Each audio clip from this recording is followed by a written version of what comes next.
প্রিয় শিক্ষার্থীবৃন্দু, আমি মোহাম্মদ তৌহিদুল ইসলাম তৌহিদ, শিক্ষক ধলসাপাইরি হযরত ওমর ফারুক দাখিল মাদ্রাসা মিরপুর কুষ্টিয়া। আমি সবাইকে অনলাইন ক্লাসের পক্ষ থেকে আন্তরিক মোবারকবাদ এবং অভিনন্দন জানাচ্ছি। আমি আজকে আলোচনা করব ইংরেজি গ্রামারের একটি অত্যন্ত ইম্পর্টেন্ট টপিকস, সেটা হচ্ছে parts of speech. Parts of speech অত্যন্ত ইম্পর্টেন্ট ইংলিশ গ্রামারে।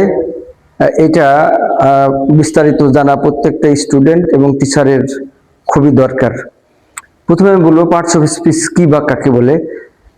সেন্টেন্সে যতগুলো ওয়ার্ড ব্যবহার করা হয়, অর্থাৎ একটা সেন্টেন্সে যতগুলো ওয়ার্ড আছে প্রত্যেকটা ওয়ার্ডকেই কোনো না কোনো পার্টস অফ স্পিচের অন্তর্ভুক্ত করা হয়।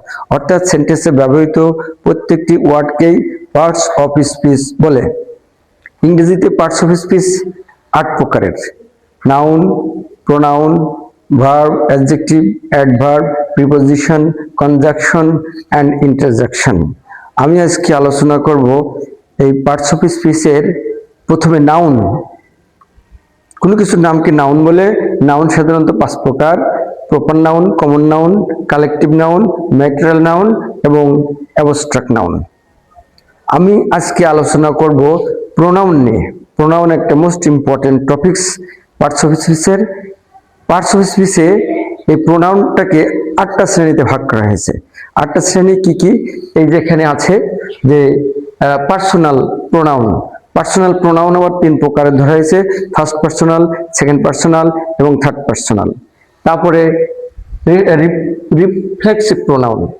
রিফ্লেক্সিভ প্রোনাউনটা অর্থাৎ যে ওয়ার্ডের শেষে SELF যোগ করা থাকবে সেই প্রোনাউনটাকে আমরা বলবো রিফ্লেক্সিভ প্রোনাউন।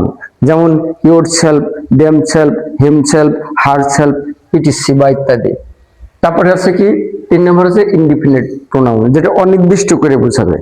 যে প্রোনাউন অথচ কোনো কিছুকে নির্দিষ্ট করবে না, সেটা হচ্ছে ইনডিফিনিট প্রোনাউন। এরপরে আছে রিলেটিভ প্রোনাউন, অর্থাৎ যে প্রোনাউনটা দুটো ওয়ার্ড বা সেন্টেন্সের মধ্যে সম্পর্ক তৈরি করবে, সংযোগ করবে, এটাকে আমরা বলবো relative pronoun. Relative that mean আত্মীয় বাংলায় আমরা যেটা বলি, যেমন হচ্ছে হোয়াট, হু, হুইচ ইত্যাদি। It is a motorcycle what made in Japan. এটারে this is a person who came here study. এই যে এটা রিলেটিভ প্রোনাউন। আবার this is a pen which I bought from the market. এরকম এই যে ওয়ার্ডটা দিয়ে দুটো সেন্টেন্সকে রিলেটিভ করবে, অর্থাৎ সংযোগ করবে, এটাকে আমরা বলবো কি রিলেটিভ প্রোনাউন। এবার ডেমনস্ট্রেটিভ প্রোনাউন, অর্থাৎ নির্দেশক প্রোনাউন। যে প্রোনাউনটা কোনো কিছু নির্দেশ করবে, এটাকে আমরা বলবো কি ডেমনস্ট্রেটিভ প্রোনাউন। যেমন দিস, দোজ, দ্যাট ইটিসি। তারপরে নেক্সট নাম্বার হচ্ছে ইন্টারোগেটিভ প্রোনাউন। যে প্রোনাউনটা দিয়ে প্রশ্ন করা হবে, কোনো বিষয়ে প্রশ্ন করা হলেই সেটাকে আমরা বলবো ইন্টারোগেটিভ প্রোনাউন। যেমন who, where, why etc. Next number 7 distributive pronoun, অর্থাৎ যে প্রোনাউনটা ওই বাক্যকে ভাগ করবে বা আলাদা করবে, বিচ্ছিন্ন করে দেখাবে, এটাকে আমরা কি বলবো ডিস্ট্রিবিউটিভ প্রোনাউন। যেমন এভরিওয়ান, এভরিবডি ইটিসি। এবার নেক্সট নাম্বার হচ্ছে রিসিপ্রোকাল প্রোনাউন। যে প্রোনাউনটা পরস্পর সম্পর্ক বোঝাবে, এটাকে রিসিপ্রোকাল প্রোনাউন বলা হয়। যেমন each other, one another etc. সুতরাং এই প্রোনাউন 8 প্রকার, এবং দেখলেই চিনতে পারবো আমরা প্রোনাউনটা সেন্টেন্সের কোথায় আছে বা অবস্থান করছে, এর বৈশিষ্ট্য বা ক্যারেক্টার দেখে। এটারও ডিটেলস পড়লে ইনশাল্লাহ প্রোনাউন 8 প্রকার হয়ে যাবে।